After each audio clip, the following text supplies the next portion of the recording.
सफ़र तो बहुत ज़्यादा कम था मतलब चलने से पहले रुक गया मैं। और जितने भी दिन था अच्छा एक्सपीरियंस था। अच्छा एक्सपीरियंस इसलिए था क्योंकि मैं वहाँ पे दीपक भाई से मिला और दीपक भाई से मैंने बहुत सारी चीज़ें जो मेरी ज़िंदगी में डाउट थे अपनी हिस्ट्री के बारे में, बहुत सारी चीज़ों के बारे में मैंने उनसे वो पूछा।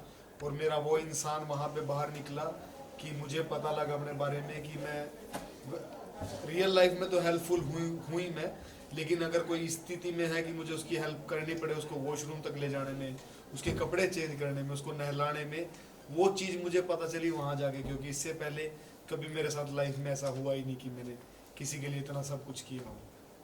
क्योंकि मैं हॉस्टल में रहता था या मेरी ट्रेनिंग कैंप में रहता था, वहाँ पे सब मेरी हेल्प के लिए होते थे। रूटीन जो डेली रूटीन के जो काम होते हैं वैसा मैं किसी के लिए नहीं था। नीरज, ये जानना चाहेंगे, आप इतने प्रोफेशनल बैकग्राउंड से आते हो, as a boxer athlete, Bigg Boss में जाने की क्या ज़रूरत पड़ गई? You know why? ऑलरेडी लोग जानते थे आपको। मुझे जो लोग जानते थे वो मेरे स्पोर्ट्स के लोग जानते थे, जो बॉक्सिंग को फॉलो करते हैं वो लोग जानते थे। कहीं ना कहीं मेरे दिमाग में ये बात हमेशा रहती थी या रहती है अभी भी कि जिस तरह से यूएस के लोग बॉक्सर्स को फॉलो करते हैं, बॉक्सिंग की फाइट देखने के लिए टिकटें खरीद खरीद के बॉक्सिंग देखने जाते हैं, तो क्यों? क्योंकि वो लोग उनकी बैकग्राउंड को जानते हैं, उनकी डॉक्यूमेंट्रीज को देखते हैं। और अपने यहाँ पे तो ऐसा कुछ है नहीं है। तो मैं चाहता था कि एक रियल बॉक्सर रियल लाइफ में कैसा है, वो मॉर्निंग से लेके शाम तक उसका रूटीन क्या होता है, वो लोगों के साथ उसका बिहेव क्या होता है। तो इसीलिए मेरा डिसीजन था कि मैं बिग बॉस जैसे बड़े शो में जाऊँ। वेल, आपको लगता है कि आपके टुवर्ड्स बिग बॉस बायस्ड रहे हैं? नहीं, मैं ये नहीं कह सकता कि आप बाइस्ड बूझ वाली कोई बात ही नहीं है, पर क्योंकि मैं बाहर आया, मुझे ये नहीं पता कि मैं किस कारण बाहर आया। मुझे ऐसी तो कोई बात ना तो लोगों में लगी ना ही शो के बारे में लगी। शो बहुत अच्छा था और जो बाहर की टीम थी मुझे लगा इतनी टीम वहाँ पे काम करे, तो बाकी सब चीज़ें अच्छी थी, बट मैं बाहर क्यों आ गया ये अच्छा नहीं था। इवन नीरज शिवानी को बाहर आना चाहिए था। नहीं, मैं ये नहीं बोल सकता कि मैं शिवानी को बाहर आना चाहिए था। मुझे ये लगता था कि मेरे से और शिवानी से पहले नॉमिनेशन काफी लोगों को और हो जाना चाहिए था, ताकि शो में और ज्यादा मजा आता, कांटे की टक्कर पे शो चलता। इवन आपका प्रोफेशनल बॉक्सिंग है, लेकिन आप उधर जाके एकदम शांत नेचर था आपका। लोगों का ये भी कहना है कि थोड़ा बायस शायद होते, थोड़ा मतलब बोलते तो नहीं, वहाँ पे बिना मतलब आ बैल मुझे मार कोई भी लड़ाई नहीं करता है ऐसे तो मुझे लगता है। और वहाँ पे जितने भी दिन में रहा वहाँ पे 2-3 लड़ाई हुई और उन 2-3 की लड़ाई में मेरी इन्वॉल्वमेंट थी या उनको छुड़वाने में सही के साथ खड़े होने की। और जहाँ तक बात है लड़ाई झगड़े की, तो मैं बिना मतलब किसी से कैसे झगड़ा कर सकता हूँ? और हम बॉक्सर हैं भाई, हम किसी से झगड़ा करें तो हम तो चलते फिरते वेपन है। मैं किसी को मुक्का मारूंगा तो अगला पता नहीं अगली क्या हालत होगी। लेकिन उस स्थिति में हम बहुत देर के बाद जाते हैं, वहां तक पहुंचने में हमारे दिमाग को बहुत ज्यादा गर्म किया जाता है। और ऐसी कोई स्थिति उस घर में बनी नहीं कि मुझे गुस्सा आए और मुझे चिल्लाने की जरूरत पड़े। मुझे चिल्लाने की 1-2 बार जरूरत पड़ी, वो दिखाई कि नहीं दिखाई गई। जब रणवीर भाई ने शिवानी को कुछ कहा था या अरमान ने जब दीपक भाई को कुछ बोला था, तो तब मुझे वो जोर से चिल्लाने की भी तब मेरे पे आई वो। उसके अलावा तो ऐसी कोई स्थिति नहीं आई कि मुझे कुछ बोलना पड़े। और 2 दिन में मैं क्या ही दिखा पाऊंगा, 2 दिन में मुझे क्या ही गुस्सा आएगा। 2 दिन तो मुझे लोगों के दिल जीतने में लग गए। 2 दिन में यार मैंने 14 लोगों के दिल जीत लिए, ऐसे लोगों के जो मुझे पहले से जानते भी नहीं थे, जिन्होंने थोड़ा बहुत मेरे बारे में सुना था और जिन्होंने सिर्फ ये सुना था कि ये सिर्फ बॉक्सिंग करता है या दूसरे देश में जाके किसी को भी ऑफलाइन लड़ाई करके आ जाता है। ये तो वो चीजें सुनी थी। मेरे को रियल में तो किसी ने मुझे देखा ही नहीं था। 2 दिन में आदमी क्या क्या करेगा। बिग बॉस को लेके कई सारे विवाद भी हो रहे हैं कि जैसे कि जो अरमान है, जो उनकी 2 वाइफ है, तो उनको लेके कई सारे सवाल उठ रहे कि पॉलीगैमी को बिग बॉस प्रमोट कर रहा है। नहीं, आप ये नहीं कह सकते कि बिग बॉस किसी चीज को प्रमोट कर रहा है। ये बात हम नहीं कह सकते। वो अरमान की पर्सनल लाइफ है, उस लाइफ की वजह से वो बिग बॉस के अंदर आया है। लेकिन हाँ, मैं वही बता रहा हूँ, दिया जा रहा बड़ा पाव गर्ल जो रास्ते में फाइट करती थी, रोड में मस्ती करती थी, मतलब जो भी ड्रामा सीन होता था उनको लेकर आया जा रहा है। भाई नहीं, ऐसा नहीं है यार। एथलीट से जैसे कि आप थे, आप भाई मैं भी तो था वहाँ पे, आपको भी बाहर हो लेकिन गया। दीपक भाई भी है वहाँ पे। दीपक भाई जैसे भी हैं, तो बहुत बड़े नाम वाले हैं। रणवीर भाई है वहाँ पे। नहीं, मैं वही कह रहा हूँ कि वहाँ पे बड़े बड़े नाम, बड़ी बड़ी शख्सियत, जिन दीपक भाई को 31 साल हो गए हैं इस काम मीडिया के काम में। मुझे 19 साल हो गए हैं बॉक्सिंग करते हुए, रणवीर भाई को 22 पता नहीं बहुत 24 साल हो गए हैं ये काम करते हुए। और ऐसा नहीं है कि जो बड़ा पाव वाली है या अरमान है, जो यूट्यूब वाले लोग हैं, उन लोगों ने भी कहीं ना कहीं मेहनत की है जब भी वो आज इसमें आए हैं। रास्ते बट पे अगर हम, मुझे नहीं लगता कि हमें इस प्लेटफॉर्म पे जाके हमें कंपेयर करना चाहिए मेरे को किसी वड़ा पाव वाले से, या मुझे 2 बीवियों वाले के साथ। मेरे तो एक भी बीवी नहीं है भाई मैं कैसे किसी को अपने साथ कंपेयर करूंगा। बट हाँ, सिर्फ ये है कि समाज के लिए गलत मैसेज जाएगा अगर लोग वही फॉलो तो करें हम तो। कह रहे हैं कि गलत हाँ, मैसेज जा रहा है। मेरी बात तो कंप्लीट होने दो भाई। तो समाज में कहीं ना कहीं ये मैसेज गलत जाएगा कि सबको 2 शादी करनी चाहिए, और इसी बात को अगर लड़की सोच ले कि मेरे भी 2 पति होने चाहिए, तो ये समाज क्या एक्सेप्ट करेगा? आप जितने लड़के खड़े हो यहाँ पे कोई भी एक्सेप्ट नहीं खुद करेगा। अरमान तो क्यों हम ऐसा करें, तो क्यों हम ऐसा दिखाएं? तो भाई वो उनकी पर्सनल लाइफ है, वो चल रही है उस चीज को। ना तो बिग बॉस बहुत ज्यादा फोर्स कर रहा है कि दो शादी करो, 2 शादी करो, 2 शादी करो। मैं वहां पे गया था मेरी बॉक्सिंग को दिखाने के लिए, मैं वहां गया था मेरे डेली रूटीन को दिखाने के लिए। तो लोग मुझे भी फॉलो कर सकते हैं, मेरे को देख के लोग फिट भी रह सकते हैं।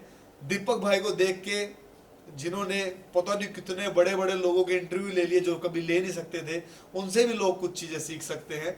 रणवीर भाई एक्टिंग में इतने अच्छे हैं, उनसे भी लोग बहुत सारी चीजें सीखते हैं। तो सीखने वाले वहां पे बहुत सारे लोग हैं। अगर बात करें वड़े पाव गर्ल की, तो उससे भी लोग सीख सकते हैं कि मेहनत करके कहीं भी पहुंचा जा सकता है। जरूरी नहीं है कि उसने सिर्फ वो फाइट करके वहां तक पहुंचे। लड़ाई तो सड़क पे कोई भी कर रहा होगा आज के टाइम पे। तो हमें किसी आदमी के स्ट्रगल को, किसी की मेहनत को ऐसे ही नहीं बोल देना चाहिए कि वो ऐसे ही पहुंच गया। भाई मैं ऐसा ही हूँ, और शायद इसीलिए बाहर बैठा हूँ। नीरज, आपके हिसाब से कौन आपको लगता है कि लंबी रेस का घोड़ा साबित होगा शो पर? अपने बड़े भाई दीपक भाई, उनसे बड़ा लंबी रेस का घोड़ा कोई भी नहीं है। बट बशर्ते वो व्हील चेयर से उठ जाएं और उनकी एक्टिविटी थोड़ी सी बढ़ जाए। बट कहीं ना कहीं ऑडियंस सना मकबूल को टॉप 3 में देख रही है। सना मकबूल का जो है वो एक खिलाड़ी है, एक एक्ट्रेस है। मुझे नहीं लगता कि वो ज़्यादा दिन जा पाएगी, बट मुझे लगता है टॉप 5 तक तो आ सकती है। ऑल्सो रणवीर को बिग बॉस कहा जा रहा है कि वो घर के अंदर एक बिग बॉस नहीं, जैसे बने हुए हैं। मुझे लगता है रणबीर भाई का दिमाग बहुत ज़्यादा जल्दी थक जाएगा। वो थक जाएंगे जिस हिसाब से वो रिएक्ट कर रहे हैं, कई बार ओवर रिएक्ट कर रहे हैं, उस हिसाब से उनका दिमाग थक जाएगा और वो ज़्यादा देर खेल नहीं पाएंगे।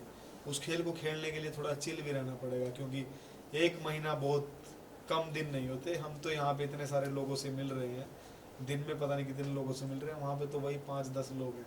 नीरज, ऑल्सो अरमान की और मैं शिवानी की बात करूं, अरमान और शिवानी का एक ब्लॉग भी आउट हुआ है जहां पर ये दोनों पहले मिल चुके हैं 2 साल हाँ, पहले। बहुत सारे और लोग मुझे लगा कि Yes. वहां पे ऐसे हैं जो एक दूसरे को पहले से जानते Exactly. थे। पर वो जो लोग आपस में एक दूसरे को पहले से जानते थे, उनका नुकसान मुझे कहीं नहीं हुआ। नहीं, बट वो प्रिटेंड ऐसे कर रहे कि जैसे वो जानते ही नहीं है। नहीं, वहां पे माहौल ऐसा बन गया, वहां पे सब एक दूसरे के साथ ही खेल रहे हैं। पर अगर मैं वहां पे मेरी बात करूं तो मैं भी उनके साथ खेल ही रहा था, लेकिन मेरा वहां पे प्यार बन गया। और शिवानी की बात करें तो शिवानी अगर उनको पहले से जानती थी तो उन दोनों की आपस में ऐसी लड़ाई होगी जिसके बावजूद दीपक भाई की और अरमान की लड़ाई हो रही थी, बीच में शिवानी कूद गई, तो शायद उसको वो बात बुरी लग रही थी। मतलब मेरे को समझ में नहीं आया, मैं समझने का तो टाइम तो नहीं दिया, समझने का टाइम नहीं मिला मुझे। मैं इस बारे में मतलब कुछ नहीं कह सकता कि अगर पहले की दोस्ती और वो बाद में उन लोगों की खराब हो रही है, इसके बारे में जजमेंट का मुझे समय नहीं मिला।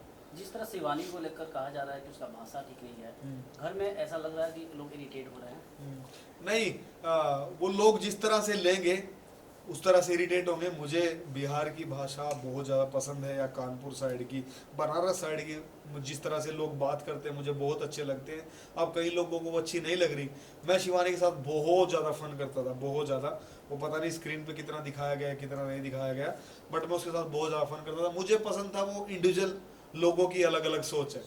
जिसको नहीं पसंद वो बोल रहे हैं वो अच्छी नहीं है, जिसको पसंद वो बोल रहे हैं वो अच्छी है। बट कहीं ना कहीं पलोमी, अगर मैं पलोमी की बात करूँ तो वो अपने एटीट्यूड से शिवानी को डाउनग्रेड कर रही है, और उसकी बात नहीं समझना चाहती है, या वो शिवानी को समझना ही नहीं चाहती है।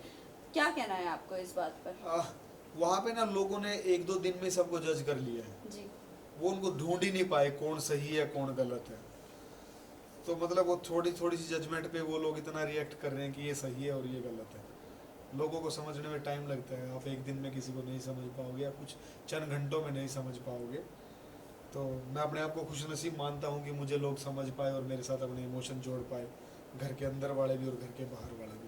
खाने को लेकर जिस तरह आप आवाज उठाते थे तो क्या लगता था खाना कम मिलता था क्या वहाँ पे? नहीं ऑल्सो यू नो इसी का कंटिन्यूएशन सिगरेट के लिए भी है। कुछ सना आवाज नहीं मकबूल ने कहा था कि खाना नहीं मिल रहा है, हाँ। फ्रूट्स के ऊपर है, मैं- तो हम मैं- लीगली बात करते हैं। मैं Big वही Boss बात से। कहता हूँ, जो खाने की बात शुरू हुई थी ये इन लोगों की मिसमैनेजमेंट थी। मेरे को खाने की, मैं कोई बहुत बड़ा 150 किलो का आदमी नहीं हूँ, मेरे को वही 2 रोटी ही चाहिए। तो इन लोगों ने क्या किया, जिस दिन पहले दिन गए जो बाहर से खाना आया था, जो खाना चाहिए था, इन लोगों ने वो देखा ही नहीं, नहीं इन्होंने किसी से पूछा कि खाना कहाँ पे होगा। इन्होंने दड़ा रोटी बेल दी, जो 2 खानी चाहिए थी 5-5 10-10 खाई, 3-3 सब्जियां बन रही हैं, 2-2 सब्जियां बन रही हैं। तो वो जो राशन था वो खत्म हो गया, जो 5 दिन का था वो 2.5 दिन में खत्म हो गया। बिग बॉस की बात भी ठीक थी, लेकिन जब वो खत्म हो गया तो उस टाइम तक इनको किसी को पता ही नहीं था कि ये स्थिति भी आ जाएगी। तो वहाँ पे अगर किसी ने सबसे ज़्यादा कम खाना खाया होगा तो वो मैं था, क्योंकि मैं मिर्च मसाले खाता नहीं हूँ, तो इसकी वजह से मैंने और कम खाया, क्योंकि ये बहुत ज़्यादा चटपटा स्वादिष्ट चीज़ें बनाते थे, मैंने और कम खाया। तो इसकी वजह से वो मिसमैनेजमेंट होने की वजह से आवाज़ उठी, और जब आवाज़ उठी तो सना मकबूल इंडिविजुअल थी, वो खेलने आई थी, उसने कॉन्ट्रैक्ट की बात की कि कहीं पे ऐसा लिखा नहीं हुआ है हमें खाना, क्योंकि भूखे थे, सबको भूख लगी हुई थी। उसने सिर्फ अपनी अकेली के लिए आवाज़ उठाई और मैंने सबके लिए आवाज़ उठाई थी कि यहाँ पे सब लोग भूखे हैं, जब तक इनका पेट नहीं भरेगा तो ये लोगों को अपना कंटेंट कैसे देंगे, ये एक दूसरे के साथ लड़ेंगे कैसे जब तक एनर्जी नहीं होगी। तो जो मेरी आवाज़ थी वो सबके लिए थी, और उसी आवाज़ में कहीं ना कहीं ये बात थी कि जब लोगों के लिए धूम्रपान की चीज़ें आ सकती हैं तो क्या जो खाना कम पड़ रहा है उसकी जगह ब्रेड ही भेज दो, पीनट बटर ही भेज दो। और वो सिर्फ मेरी अकेले की नहीं थी, वो बात बहुत सारे लोगों ने बात मुझे भेजी थी, और फिर उन सब की बात मैंने रखी थी कि ये बात है कहीं ना कहीं पीनट बटर वाली, But और फिर फिर- मुझे पीनट बटर की ऐड भी नहीं मिली। तो आपने spokesperson क्या किया? आपको ज्यादा रिकॉग्नाइज नहीं मिलता है, क्या कहना चाहोगे उसको लेके? क्या कुछ होना चाहिए जिससे आपके फील्ड के लोगों को ज्यादा से ज्यादा लोग रिकॉग्नाइज करें, जैसे कि आपने नहीं मैं बताऊं अमेरिका के बारे में नहीं, अमेरिका के बारे में मैंने इसीलिए बताया कि वहाँ पे बॉक्सिंग एंटरटेनमेंट के साथ जुड़ी हुई है। करेक्ट। तो जब इंडिया की बॉक्सिंग भी एंटरटेनमेंट के साथ जुड़ जाएगी, जैसे मेरी कोशिश चली रही है, एंटरटेनमेंट के साथ जुड़ेगी तो बहुत सारे लोग इंटरेस्ट लेंगे। अब आप सब लोगों को मेरे बारे में शायद पहले नहीं पता होगा, अब पता चला है क्योंकि मैं एंटरटेनमेंट में आया हूँ। तो यही बात है same. Thank you. Thank you जी, धन्यवाद। तुम फ्रेम में हो बेटा। विजय सर थोड़ा साइड अजय सर हाँ जी सर बोलिए। थोड़ा सा पीछे हटिए ना सर। ये पीछे ना बिल्लू। अच्छा सर, भाई आप क्या करूँ मैं? बस आप ऐसे ऐसे खड़े रहो, अच्छे लग रहे हो। खड़े रहो। सामने सामने सामने अजय सर आपका मोबाइल आ रहा है, दीदार करेंगे सर, एक पोज हो जाए।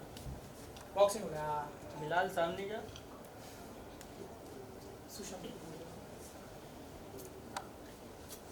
Thank you sir, thank you. Thank you. इसको एक दे दो ना भाई।